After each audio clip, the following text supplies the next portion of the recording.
सामायिक शिक्षा व्रत से पढ़ लेते हैं। ये हो गया था, इशारा करके बोलना आप नहीं आए होंगे तो हो सकता है आप नहीं आए होंगे तो हो सकता है। 97 नंबर सामायिक शिक्षा व्रत, पेज नंबर 163, पेज नंबर 163। हाँ यही, वो छूकने को डाल दो। चालू है क्या? मंगलम भगवान वीरो मंगलम गौतमो गणी मंगलम कुंद कुंदाद्यो जैन धर्मोस्तु मंगलम सर्वमंगल मांगल्यम सर्वकल्याणकारकम प्रधानम सर्वधर्मानां जैनम जयतु शासनम जैनम जयतु शासनम। जय बोलो श्री अनंतानंद परम सिद्ध भगवान की, 1000 श्री चिंतामणि पार्श्वनाथ भगवान की, परम पूज्य आचार्य श्री आदि सागर जी महाराज की, परम पूज्य आचार्य श्री शांति सागर जी महाराज की, परम पूज्य प्रथम गणनियारिका रत्न श्री 105 विजयमती माता जी की, जैन धर्म की जिनवानी माता की,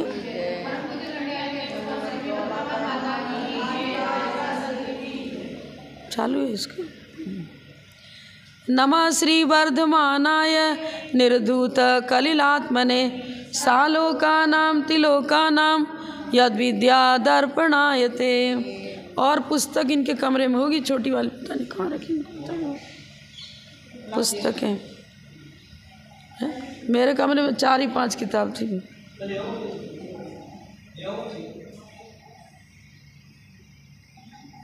यहीं छोड़ दो, ले जाने की जरूरत नहीं, यहीं रख दिया करो छुट्टी उस पर।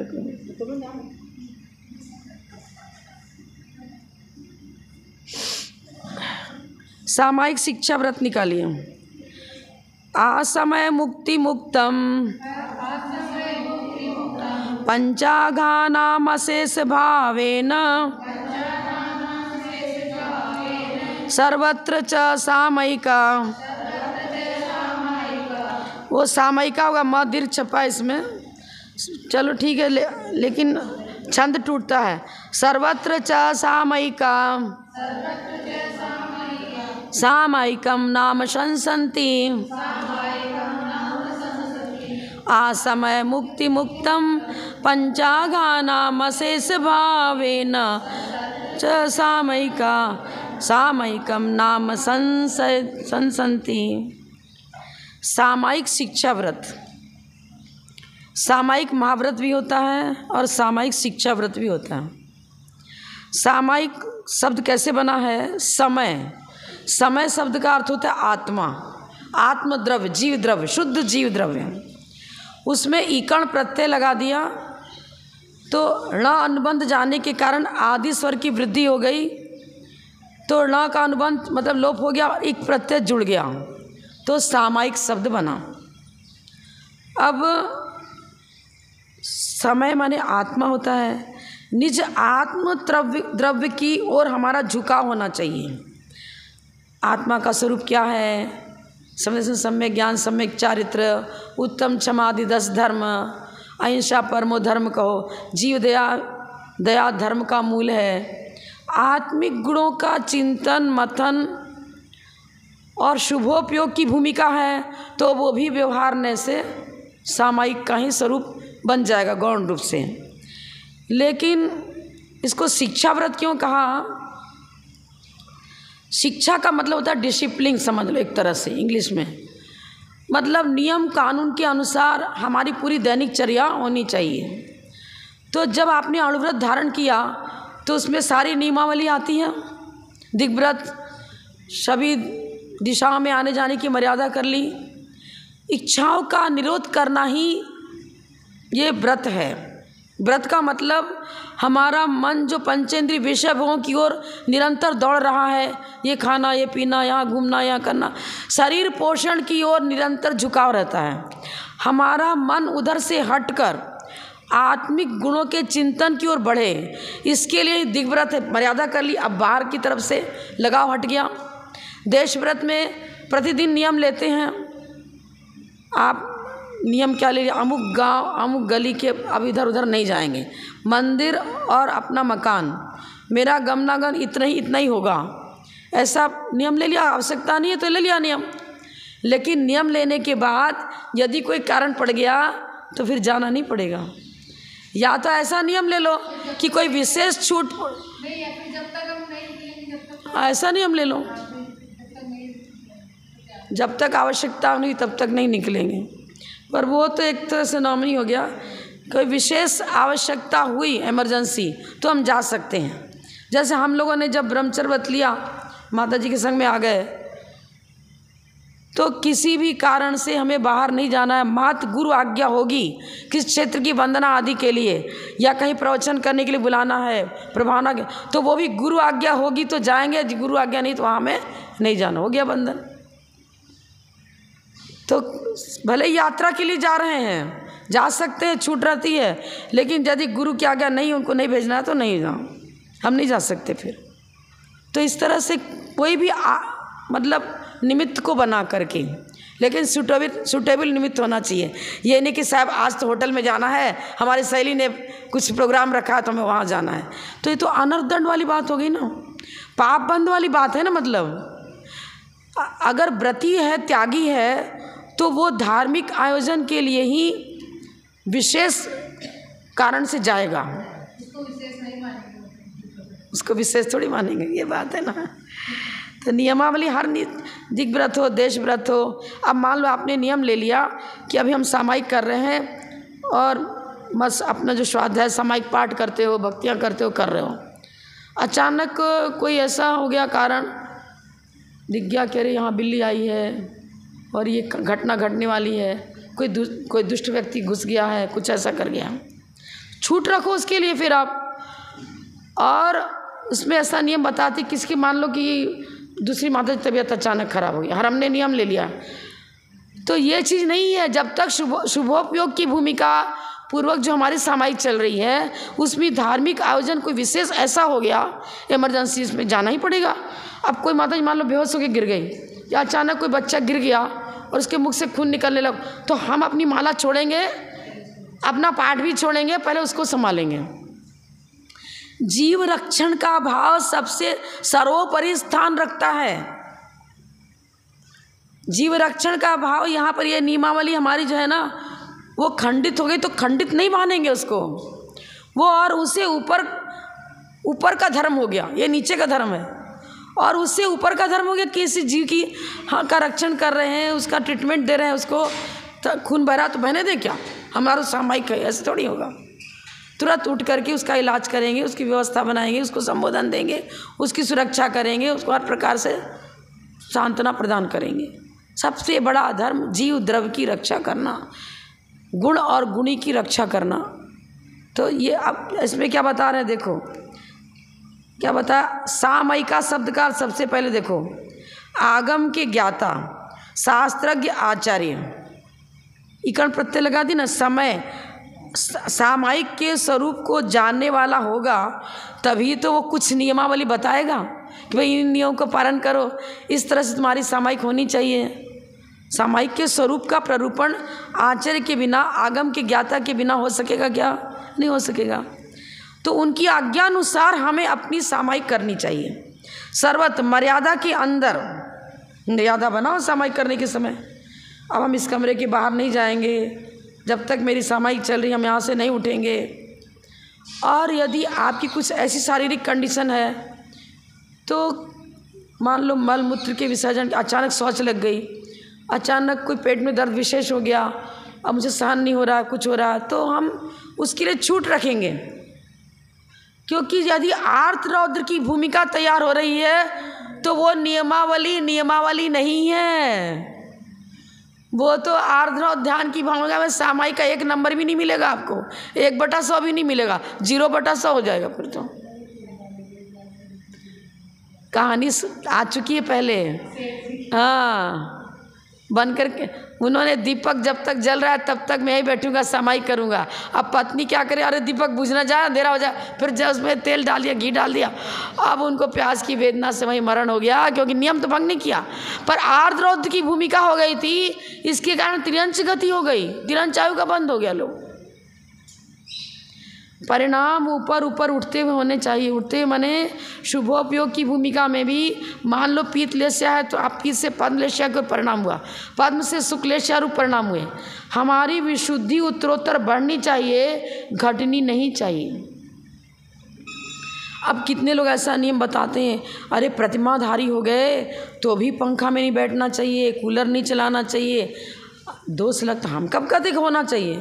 पाप आश्रय का कारण तो है, लेकिन यदि आपके शरीर की स्थिति ऐसी है कि आपका आर्द्र ध्यान हो जा रहा है, सहनशीलता इतनी कम कम कम कम होती चली जा रही है आज के युग में कि वो नहीं सहन कर पा रहा, तो क्या हुआ? मैं आपको एक बार खुद घटना बताऊं। आचार्य सन्मत सागर महाराज जी ब्यावर में थे और हम लोग बलुंदा चातुर्मास करके कालू तो ब्यावर ही पहुँचे थे, आचार्य श्री का दर्शन करना था। उनके यहाँ कठोर नियम था कि ये सब कूलर पंखा बिल्कुल कुछ भी मतलब लगता ही नहीं था संग में। तो जो माता जी पहुँचे देख रहे, अरे वृद्ध वृद्ध साधु हैं और सबके पास में एक एक टेबल फैन लगा हुआ है और चल रहा है। तो माता जी को लगा ये ऐसा कब से प्रारंभ हो गया? अब भैया वो वृद्ध हैं और उपवास भी चल रहा है, एकांतर से एक उपवास एक आहार सल्लेखना की ओर बढ़ रहे हैं।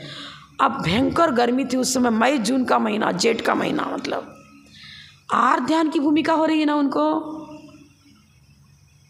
तो फिर उनका व्रत उत्थित उत्थित जिसको बोलते हैं सल्लेखना में, कषाय सल्लेखना माने परिणाम हमारे ऊपर उठते हुए होने चाहिए, धर्म ध्यान पूर्वक जीवन जाना चाहिए। तो कहाँ जा रहा है? आहार ध्यान हो जा रहा है। यदि आपका आत्मबल और शरीर बल इतना है कि इसके बिना रह सकते हो तो आप उसका प्रयोग बिल्कुल हरगिज ना करो। लेकिन यदि ऐसी स्थिति है कि उसके नहीं रहने पर उल्टे हम कमंडल का पानी पटक रहे, पूरा शरीर गीला कर ले रहा है, तो डॉक्टर बोल रहा है आपको जुकाम हो गया, नमूनिया हो गया, ले अब क्या करो? ब्याज भी नहीं गया और मूल भी गया। अतिचार लगता है, कब हम कह रहे कि ठीक है। इसीलिए द्रव्य क्षेत्र काल भाव की अनुकूलता पूर्वक व्रत स्वीकार करो। व्रत ही उसी प्रकार लो ना, आपको व्रत ही उसी प्रकार लेना पड़ेगा अपने शरीर की परिस्थिति को लेकर के। सामायिक में बैठे हमारे चल सकता है पंखा, लेकिन बिना प्रयोजन नहीं चलेंगे। बाहर निकले तुरंत किसी को बोला भैया बंद करो हम तो बाहर जा रहे हैं, बिना प्रयोजन पानी गिरना, मंदिर में उठ के चल दिए, जब बैठे थे तब तो चला के बैठे थे और पूजन की माला फेरा उठ के चल दिए। अब पीछे से चल रहा है, कोई देखने वाला भी नहीं, कबूतर आया टकराया मर गया, क्या हुआ? 5 मिनट भी बिना प्रयोजन नहीं चलना चाहिए, 10 मिनट भी बिना प्रयोजन नहीं चलना चाहिए। तो कम से कम 100/100 नंबर नहीं लाए तो पास मार्क्स तो आ रहे हैं आपके, फेल तो नहीं कर रहे हो। और आर ध्यान हो गया तो फेल, समझ में आया? विषय मने नहीं लग रहा। आर ध्यान मन लगाने का प्रयास करो, ये नहीं कि बिल्कुल अब छोड़ हमारा तो मन नहीं लगता है सब मन। अरे कोशिश तो करो कि इसके बिना भी काम चले। लेकिन ऐसी स्थिति हो रही है कि चक्कर आने लग जा रहा है, भूमिका ऐसी विषम हो जा रही है कि बिल्कुल ही डमाडोल स्थिति हो रही है।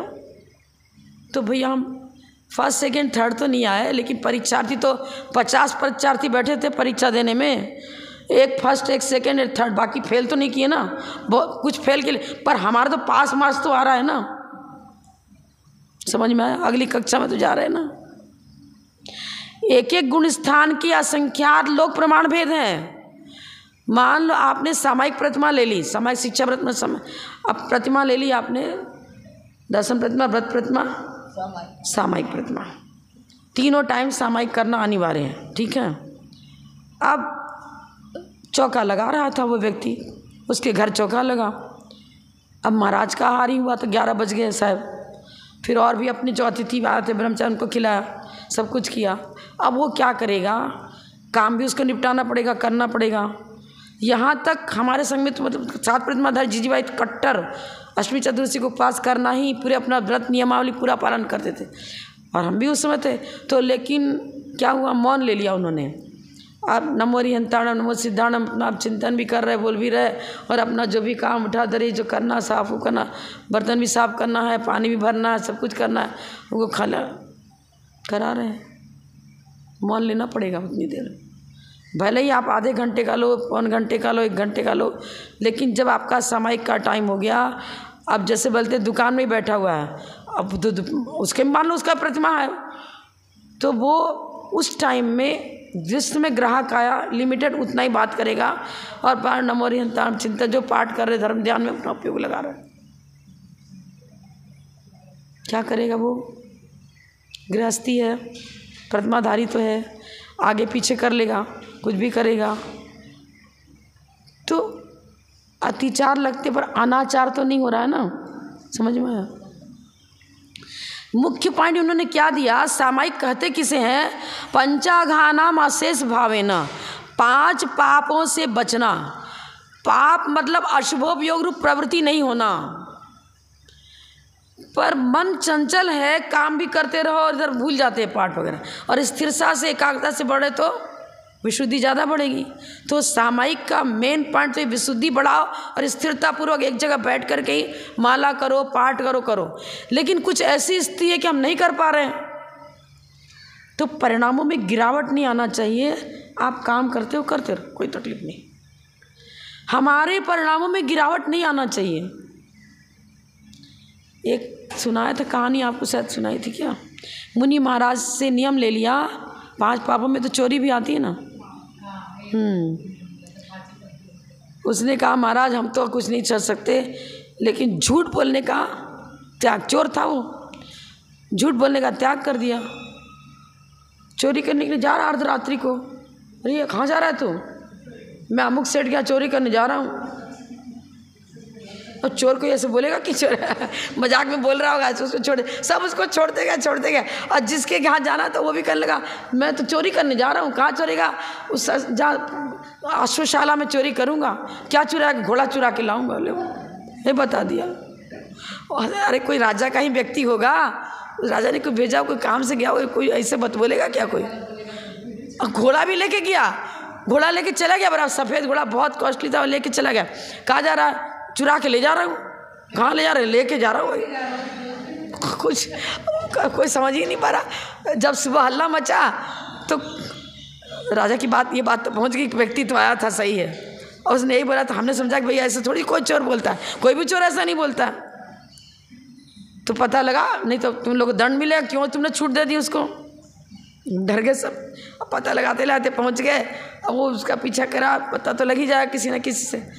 देखा कि हाँ बैठा है, तो पेड़ के नीचे बांध के रखा है घोड़ा। तू घोड़ा चुरा के लाया था क्या? हाँ मैं ही लाया था।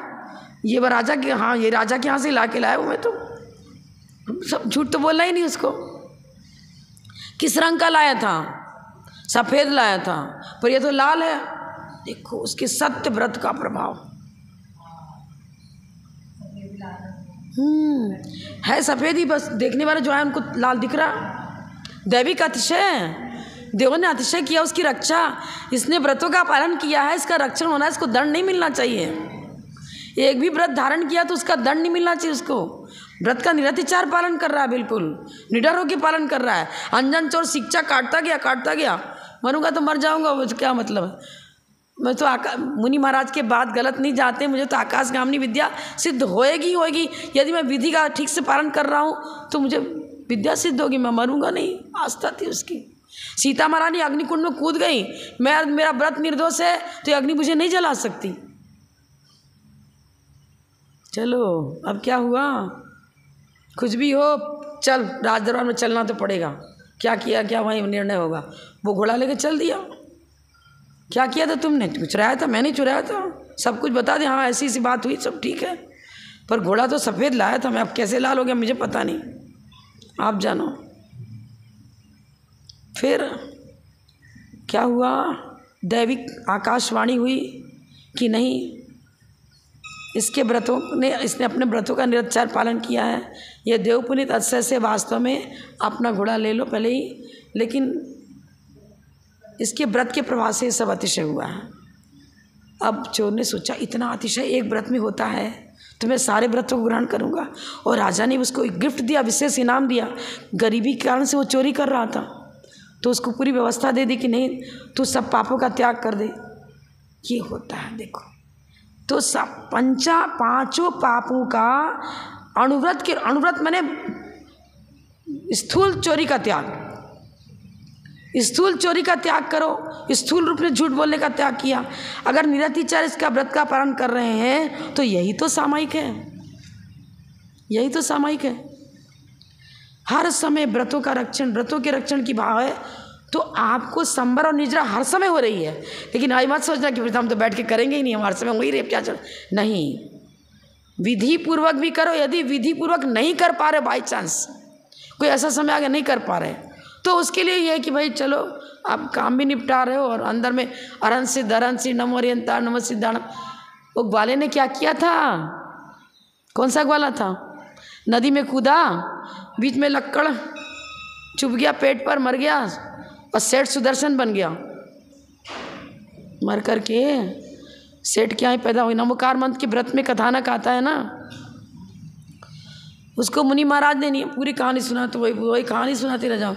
मुनि महाराज के पास वो कोई महाराज जंगल में बैठे थे, अब गाय चराते हुए पहुँच गया वहाँ, तो देख रहा अरे इतना शीतकाल है, ठुठ ठुठ ठुठ करे महाराज तो बैठे, कपड़ा भी इनके शरीर पर कुछ नहीं, कैसे रात व्यतीत करेंगे। उसको दया आई, गायों को पहुंचा दिया सेठ के यहाँ, फिर वापस आया अपनी पत्नी को लेकर के, सबको लेके आया और महाराज को वो साफ करता रहा कपड़े से, चारों तरफ अग्नि जला दी और उसके थोड़ा इनको ताप मिलता रहे, करता रहे, सेवा करता रहा। फिर उसके बाद प्रातःकाल हुआ तो महाराज ने उसको आशीर्वाद दिया और आकाश मार्ग से उड़ गए। उसको ये बताया था कि तेरे पास जब भी नमोकार मंत्र का जप किया कर, सिखा दिया। उस नमोकार मंत्र बोलने लग गया और महाराज नमोकार मंत्र बोल करके आकाश में उड़े थे, चले थे और सोचा कि इसमें तो बड़ी शक्ति है भाई। तो वो कोई भी काम करे तो पहले नमो अरिहंताणम, किसी पत्नी ने कहा भोजन कर लो तो नमो अरिहंताणम, पानी लाओ तो सेठ बोले गाय चराओ तो नमो अरिहंताणम। महाराज अरे कहाँ से नमोकार मंत्र ले आया, तो ऐसे ऐसी बात है। अब एक बार ऐसा हो, गाय को चरा रहा था और नदी में आ गई बाढ़, अब उसकी गाय चलेंगी उस पार, अब करे क्या, तो अब गाय को तो लाना पड़ेगा, कहाँ चले, मेरे को मेरी संपत्ति थोड़ी है, किसी दूसरे की लेके चरा रहा हूँ मैं तो। अब उसी बाढ़ में रात्रि का समय होने वाला है, गाय जने कहाँ चली जाएंगी, मैं कहाँ ढूंढूंगा, कूद गया नदी में। अब बाई चांस कुछ पाप कर्म का उदय कहो चाहे जो भी कहो, वो तो नमोकार मंत्र बोलते हुए कूदा था और ठीक पेट में ही उसका कोई खड़ा होगा, नुकीला लकड़ी खड़ी थी, उसके पेट में चुभ गई, मर गया। पर उसने सेठ का यह स्मरण करते हुए प्राण सर किया था, मतलब भैया सेठ को गाय देना है, ऐसा कुछ सोच रहा होगा, जो भी हो रहा होगा। नमोकार मंत्र भी बोल रहा था और भावना थी कि सेठ के पास से छूटना नहीं, मैं सेठ के पास ही जाऊँ, सेठ के पास जाऊँ, जो भी हो, जन्म वही हो गया। लोग ये थोड़ी कहेगा कि मेरा आयु बंद हो जाए, सेठ के यहाँ मनुष्य आयु बंद हो जाए, सेठ के यहाँ जन्म लूँ। सेठ के प्रति अनुराग को लिए हुए नमोकार मंत्र बोलता रहा, अब क्या हुआ, वही जन्म हो गया, सुदर्शन सेठ बना था और उसी भाव में मोक्ष चला गया। नमोकार मंत्र चलते फिरते उठते जागते हर समय नमोकार मंत्र बोलना, लेकिन अशुद्धि में मत बोल देना। वो रसला स्त्री है, हम तो बोलते रहे, अरे नहीं, अंतर जल पूर्वक भी नहीं बोल सकते, चिंतन कर सकते हो, बस इतना ही है। आचार्य विमल साहब महाराज की जीवनी में लिखा है, उन्होंने किसी व्यक्ति को नियम दे दिया था कि तू कभी भी यात्रा को जा, कहीं भी जा, बिजनेस के लिए जा रहा है, नमोकार मंत्र बोलते रहा कर। अब वो चमड़े का बेल्ट लगाए हुए था और जा रहा था, रास्ते में कुछ जंगली एरिया पड़ गया, जा रहा था साइकिल से, क्या हुआ, उठा के किसी ने फेंक दिया उसको, और यार कोई व्यक्ति तो दिख नहीं रहा है, पर मेरे को फेंका किसने, क्या हुआ क्या नहीं, कुछ पता ही नहीं चला उसको। तो महाराज ऐसा ऐसा हो गया, क्या किया था, नमोकार मंत्र बोला था, आपने कहा तो बोला, तो क्या लगाया था, चमड़े का बेल्ट लगाया था, चमड़े की बेल्ट लगाया था। तो अब जोर जोर से तुम नमोकार मंत्र बोल रहे हो और चमड़े का बेल्ट लगाओ, क्या होगा, मांस, सूखा मांस ही तो है, चमड़ा मतलब शरीर का। चमड़े का बेल्ट पहन करके जाप कर रहे हो, मंदिर में जा रहे हो, दर्शन कर रहे हो, कुछ भी कर रहे हो, तीव्र पाप कर्म का बंध, अशुभ फल को देने वाला ही बनेगा सारा जब तब आपका सब। फोम का बहुत मुलायम होता है, पर्स बना लेते हैं लेडीज़ लोग, करोड़पति पार में तो बहुत सुंदर मुलायम होना चाहिए, ऐसा होना चाहिए, वैसा होना चाहिए। ये लग्जरी लाइफ कितना बड़ा पाप बंद कराता है, कुछ पूछो मत। इसलिए तो व्रतों की चर्चा। और खुद आरा की घटना है। और आरा चातुर्मास में गणनियार का विजयमती माता ने चातुर्मास किया था।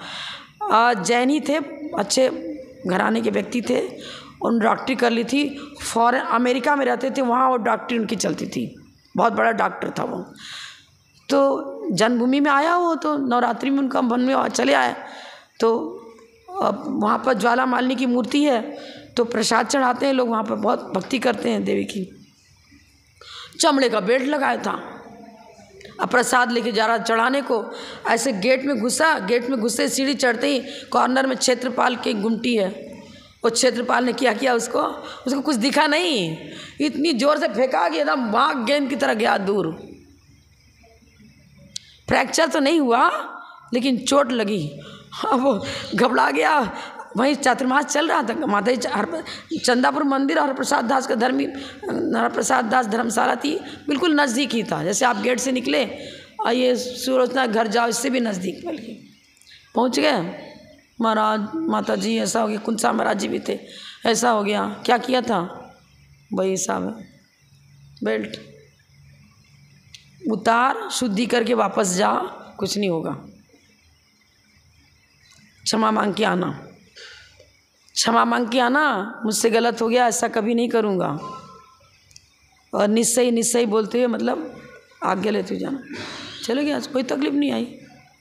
जहाँ जागृत देवी देवता है ना, वहाँ बहुत बड़ा अतिशय होता है। सामायिक करते समय हमारा वस्त्र शुद्ध होना चाहिए। परिणामों की द्रव्य शुद्धि, क्षेत्र शुद्धि, काल शुद्धि बोलते हैं, द्रव्य क्षेत्र काल भाव शुद्धि, सबकी शुद्धि पूर्वक करो।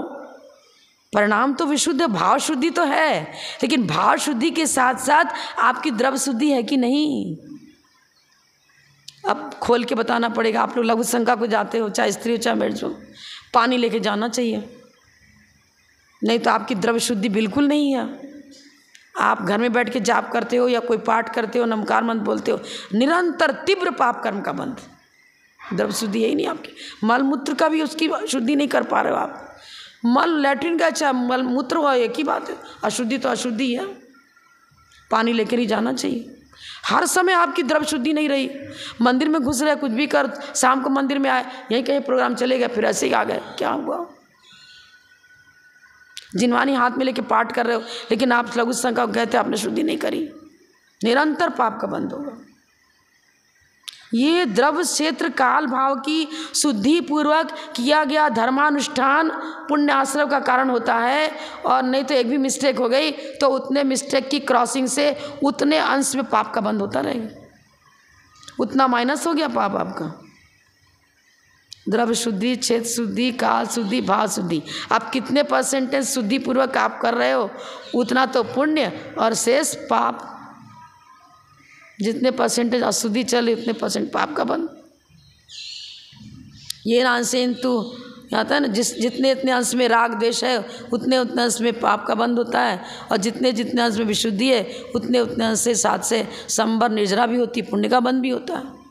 देशव्रती की चर्चा है ना, देशव्रती में मतलब अणुव्रत ही है, त्रस्त जीवों की हिंसा का त्यागी नहीं है, स्थावर जीवों की हिंसा का त्यागी है, ये चीज़ हुआ।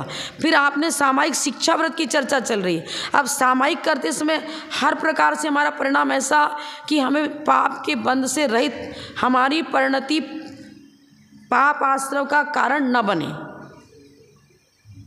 यह है सामायिक शिक्षा व्रत का मूल स्वरूप। और आनुषंगिक सारे साधन जुटाएंगे, माला भी लेंगे, साथ में अच्छे से विनय पूर्वक जिनवानी को ऊपर रखेंगे और एकाग्रता पूर्वक चित्त विक्षेप के बिना। चित्त विक्षेप का मतलब मन कहीं भाग रहा है, उधर उधर देख रहे, यहाँ कर रहे, बातें भी करते जा रहे, बोलते भी जा रहे। आवश्यकता विशेष हुई, कुछ बोलना पड़ गया तो हमने इस प्रकार नियम नहीं लिया है कि आवश्यकता पड़ेगी तो हम बोल भी सकते हैं। हमारे साथ तो बहुत बार ऐसा होता है, हम माला फेरने बैठ गए, अचानक मतलब विहार हुआ, किसी स्कूल में रुक गए, ये लोग गाड़ी लेके आगे चले गए, हमारी सामायिक चालू हो गई, बैठे हुए हैं। अब फ़ोन आ गया, स्कूल वाला तो जगह ही नहीं दे रहा है, मैं क्या करूं, ताला ही नहीं खोल रहा, अब क्या करूं। संगपति या तो लिख के बताओ, भी नहीं समझ में आ रहा है तो भैया हम तो छूट लेके ही बैठते भैया, ठीक है हम ला हमसे हमारी बात कराओ मास्टर से, जिसके पास चाबी हमारी बात कराओ। फिर बोलना ही पड़ गया, भैया हम लोग त्यागी व्रती हैं, आपकी स्कूल की ऊर्जा और अधिक पॉजिटिव होगी, आप लोग को विशेष लाभ मिलेगा, ये त्यागी व्रती इनकी साधना ऐसी होती है, ऐसा होता है इस आप तो फटाफट खोल दिया ले, उसने सब कुछ कर दिया। और उनके वही बात वो कर रहे। अब इसका मतलब ये नहीं कि हम तो बोलना ही चालू कर दिया। अरे भाई कोई ऐसी परिस्थिति आ गई, कुछ विशेष कारण हो गया तो हम बोलना ही पड़ जा रहा है, कुछ कारण विशेष हो गया तो। अचानक कोई व्यक्ति आया, माता जी मेरे बेटे का तबीयत बहुत ख़राब है, क्या करना है, इन कैसे करना। अब मैंने उसको बोल करके सब बताई, दवाई या कुछ करे करके बताई, भाई ऐसे कर लो, ये पानी मंत्रित कर लेना, ये कर लेना, वो कर लेना। भाई किसी जीव का रक्षण हो रहा है ना। मैं आपको एक बार खुद बताऊँ घटित घटना, सम्मेद शिखर में चातुर्मास हो रहा था और आचार्य विमल सागर महाराज जी ने उनके संगपति शिखरचंद जी पहाड़िया का मेन संगपति था, वो आ गया, माता जी समय पे बैठ चुकी थी। आचार्य विमल सागर महाराज जी ने भेजा है, माता जी मेरे बेटे की सीरियस स्थिति चल रही है, हॉस्पिटल में भर्ती, डॉक्टर ने जवाब दे दिया है, सब कुछ को दिया। गुरु महाराज से कहना है जल्दी से जा शिखर जी जा और माता जी की पहनी हुई साड़ी ले आ और उसको उड़ा दे अपने बेटे को, ठीक हो जाएगा। वो फटाफट फ्लाइट से कलकत्ता आए, कलकत्ता सम्मेद शिखर आए, आकर के पूरा फिर सम्मेद शिखर आके माता जी, अब बहुत समय बैठ चुके थे हम लोग, रात पड़ चुकी थी।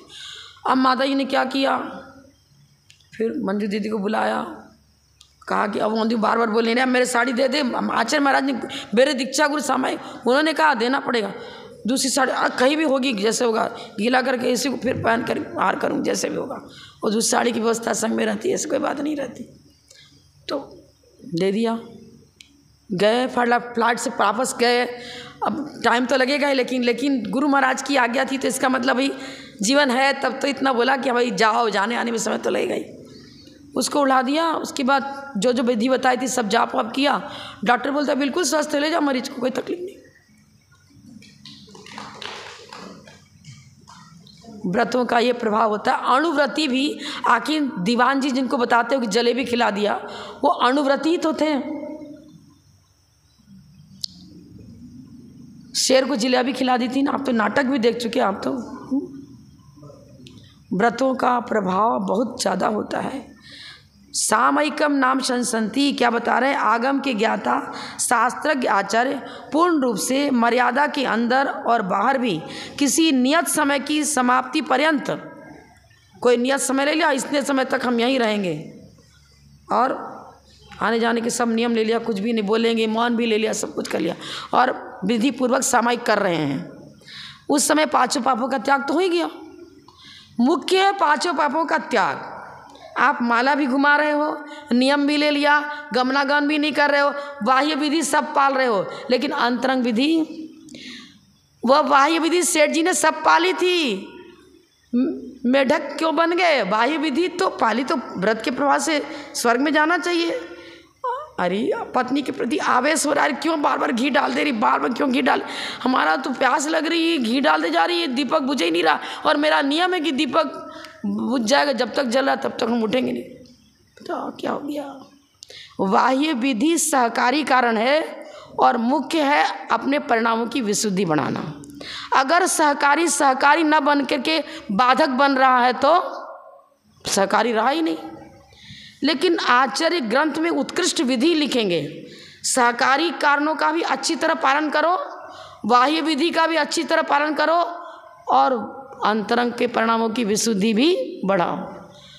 लेकिन कभी कभी बाह्य को ज़्यादा जोर दे दिया, और एक आपका कोई व्यक्ति हो, चाहे अन्य कोई व्यक्ति हो, चाहे कोई पशु पक्षी ही हो, अचानक कोई खतरा ऐसा हो गया कि श्वासोच्छ्वास उसके अब बंद होते चले जा रहे हैं, मरणासन पड़ा हुआ, तो हम अपनी माला छोड़ेंगे, अपना व्रत छोड़ेंगे, और जा कर के पहले उसको, क्योंकि जीव द्रव्य रत्न, जहाँ जहाँ रत्नत्र है वहाँ वहाँ जीव, जो जीव है वह रत्न, उसकी समाधि को सुधारेंगे। उसको नमोकार मंत्र बोलते हुए सर्प को नमोकार मंत्र सुनाया, पार्श्वनाथ भगवान ने देव बन गया।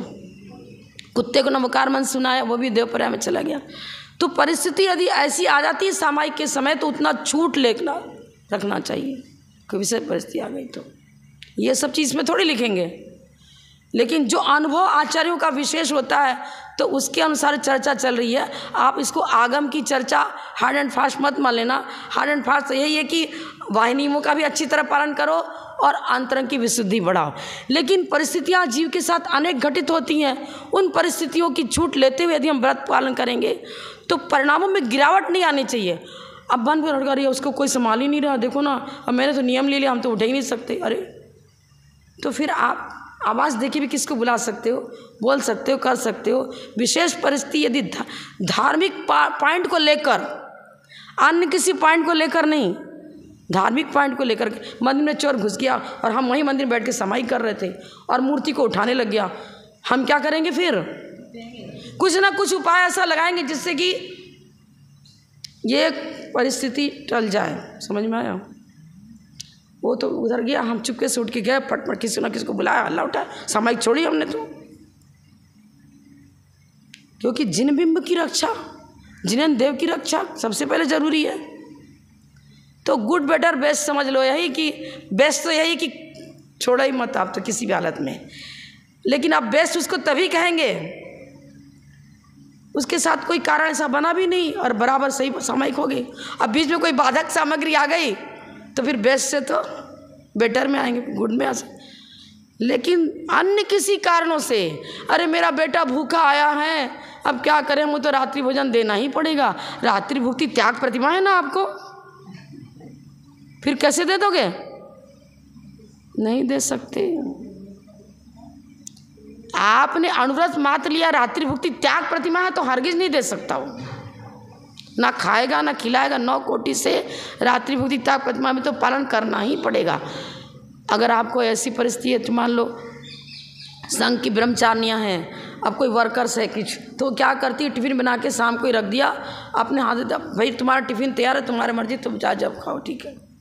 टिफ़िन तो हमने तो दे दिया, उनको पकड़ा दिया, अब उनके हाथ में दे दिया। अब खाने वाला कब खा रहा है, क्या कर रहा है, क्या नहीं, मुझे कोई मतलब इनसे नहीं। हमने तो उनको टिफ़िन शाम को दे दिया, आप अपने पास रखो। अब आप चलाने बाद में खा रहे हो कि पहले खा रहे हो, आप जाने। कितने वर्कर से रहते ही नहीं खाने में, खाते ही वो रात में, क्या करोगे, क्या करना। हम साधु का मैटर नहीं है, तो संघ की संचालिका का बता रहे हैं उन्होंने। हमें तो महाव्रत है, रात्रि भोजन त्याग की प्रतिमा तो अणव्रत के लिए साथ चल रही।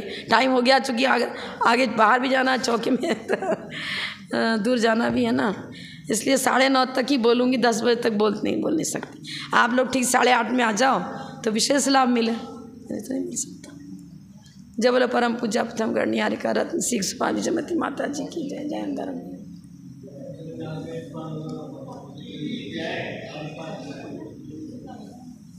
क्या कुछ पूछना है क्या?